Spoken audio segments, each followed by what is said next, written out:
بسم اللہ الرحمن الرحیم۔ سورۃ البقرہ۔ الف لام میم، حروف مقطعات۔ ذالک الکتاب، یہ کتاب لا ریب نہیں ہے شک فیہ اس میں، ھدی للمتقین ہدایت ہے پرہیزگاروں کے لیے۔ الذین یؤمنون بالغیب، وہ لوگ جو ایمان رکھتے ہیں غیب پر، ویقیمون الصلاۃ، قائم کرتے ہیں نماز، ومما رزقناہم، اور جو ہم نے ان کو رزق دیا، ینفقون، وہ خرچ کرتے ہیں۔ والذین یؤمنون، اور وہ لوگ جو ایمان رکھتے ہیں بما انزل، اس پر جو اتارا گیا الیک، آپ کی طرف، وما انزل من قبلک، اور جو اتارا گیا آپ سے پہلے، وبالآخرۃ ھم یوقنون، اور آخرت پر وہ یقین رکھتے ہیں۔ اولئک، وہی لوگ ہیں، علی ھدی من ربہم، جو اپنے رب کی طرف سے ہدایت پر ہیں، واولئک ھم المفلحون، اور وہی لوگ کامیاب ہیں۔ ان الذین کفروا، بے شک وہ لوگ جنہوں نے کفر کیا، سواء علیہم، برابر ہے ان پر، انذرتہم، کہ آپ انہیں ڈرائیں، ام لم تنذرہم، یا انہیں نہ ڈرائیں، لا یؤمنون، وہ ایمان نہیں لائیں گے۔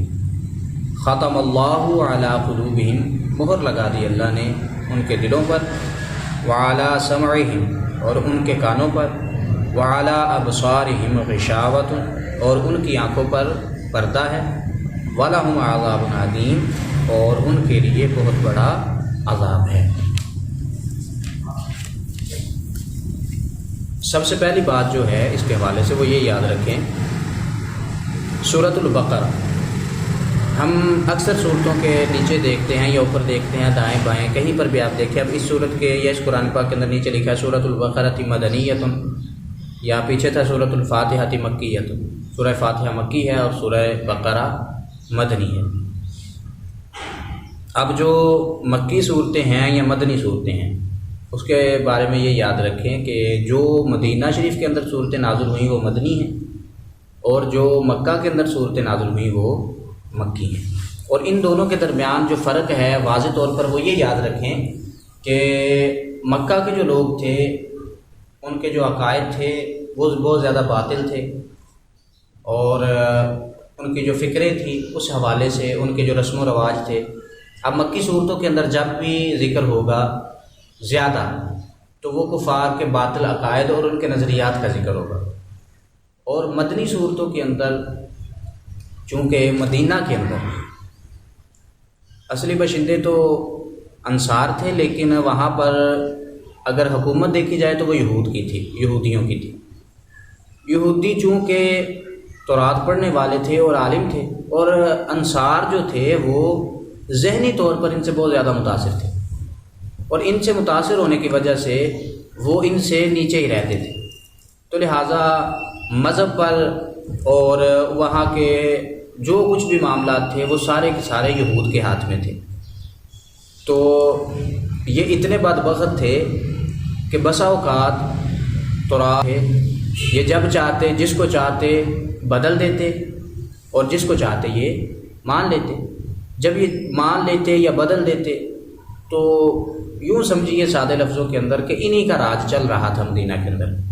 جیسے ہی حضور علیہ الصلوۃ والسلام وہاں پہ تشریف لے کے گئے تو آقا کریم علیہ الصلوۃ والسلام نے جا کے جب قدم وہاں پہ رکھا اور لوگ آپ پر ایمان لانے لگے، تو یہ یہود کے لیے سب سے مشکل مرحلہ تھا، کیونکہ انہیں پتہ چل رہا تھا کہ حضور علیہ الصلوۃ والسلام کے تشریف لانے سے ہمارا جو راج پاٹ ہے یہ ختم ہو رہا ہے، ٹھیک ہے۔ تو اس لیے انہوں نے اندر ہی اندر حضور علیہ الصلوۃ والسلام سے مخالفت شروع کر دی۔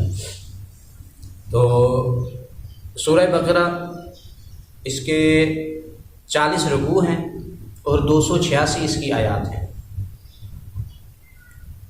اور بقرہ عربی کے اندر گائے کو کہتے ہیں، ٹھیک ہے۔ قرآن پاک کی بعض صورتوں کے جو نام ہیں، کئی دفعہ ایسا ہوتا ہے کہ پوری صورت کے اندر صرف ایک لفظ آتا ہے جس وجہ سے اس کا صورت کا نام ویسا رکھ دیا گیا ہے، اور کئی دفعہ ایسا ہوتا ہے کہ اس پوری صورت کے اندر وہی ذکر ہوتا ہے جس چیز پر یا جس کے مطابق اس کا نام رکھا گیا ہے۔ اس کی مثال آپ یوں سمجھے سورہ یوسف ہے۔ اب سورہ یوسف کے اندر، پوری سورہ یوسف کے اندر حضرت یوسف علیہ السلام کا قصہ موجود ہے، اس لیے اسے سورہ یوسف کہا گیا ہے۔ اور بعض ایسی صورتیں ہیں جن کے اندر صرف ایک لفظ آنے کی وجہ سے اس صورت کا نام اس کی نسبت سے رکھ دیا گیا ہے۔ اور اس کا نام بقرہ گائے کو کہتے ہیں، اور گائے والی صورت کیوں کہا گیا انشاءاللہ بشرط صحت و زندگی ہم آگے چلیں گے تو جہاں پر گائے کا ذکر آئے گا پھر وہاں پر تفصیلاً گفتگو ہو جائے گی۔ اچھا جی، الف لام میم یہ حروف مقطعات ہیں۔ اس کے حوالے سے یہ بات یاد رکھیں، حروف مقطعات یہ صرف اور صرف اللہ اور اس کے حبیب کو علم ہے صلی اللہ علیہ وآلہ وسلم۔ اللہ کی عطا سے اگر اللہ رب العزت چاہے تو اللہ کے اولیاء کو، اولیاء میں سے جس کو چاہے وہ اس کا علم عطا فرما سکتا ہے۔ لیکن یہ بات یاد رکھیں کہ حقیقتاً ہر مسلمان کا ان کے بارے میں عقیدہ یہ ہونا چاہیے کہ اس کا علم صرف اللہ اور اس کے رسول کو ہے۔ ذالک الکتاب لا ریب فیہ یہ وہ کتاب ہے جس کے اندر کوئی شک نہیں۔ اب یہ قرآن پاک کا سب سے بڑا اعزاز ہے، قرآن پاک کا سب سے بڑا اعزاز ہے کہ اللہ رب العزت نے اس کتاب کو شروع کرنے سے پہلے فرما دیا کہ اس کے اندر شک نہیں کرنا۔ شک کی وجہ کیا ہے؟ کیونکہ جو پہلی کتابیں ہیں تورات، زبور، انجیل اور جو دیگر صحائف تھے ان کے اندر یہود و نصارہ نے بہت زیادہ تحریف کر دی تھی۔ اب یہ نہیں پتہ چلتا کہ کون سا حکم اس کا مانے یا کون سا نہ مانے۔ اب کون سا حکم اللہ کی طرف سے ہے یا کون سا حکم انہوں نے اپنی طرف سے اس کے اندر شامل کر دیا ہے۔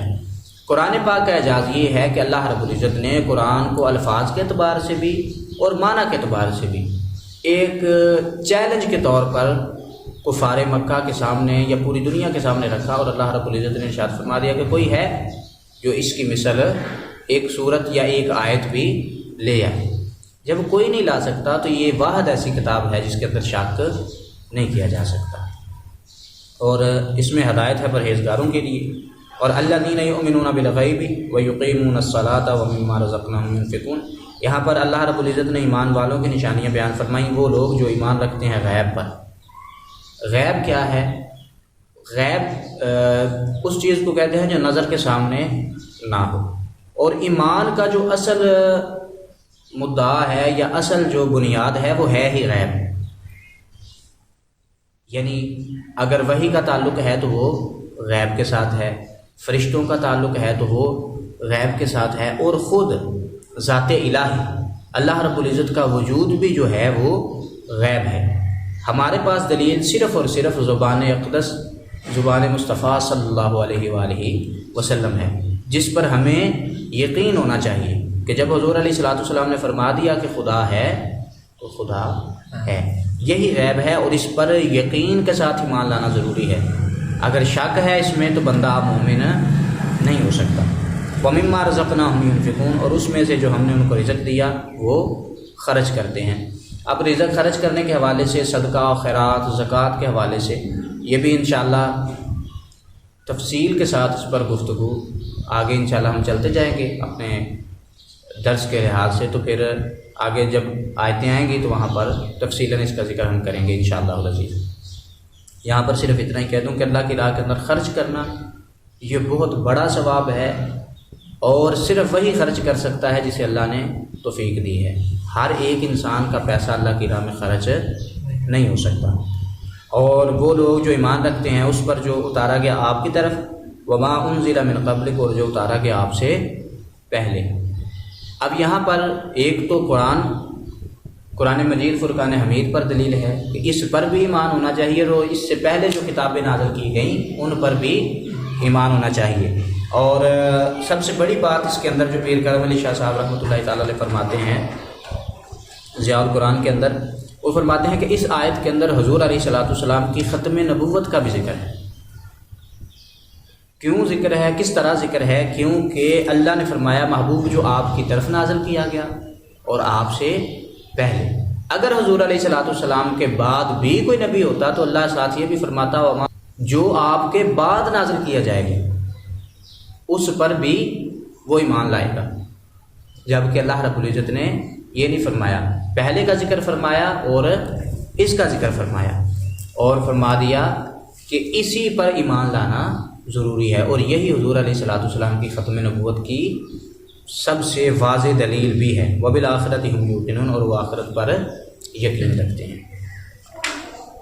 اولئک علی ھدی من ربہم، یہ نشانیاں اللہ نے ذکر کی ایمان والوں کے، اور فرمایا یہی وہ لوگ ہیں جو اپنے رب کی طرف سے ہدایت پر ہیں، اور یہی وہ لوگ اولئک ھم المفلحون، وہی لوگ کامیاب ہیں، فلاح پانے والے ہیں۔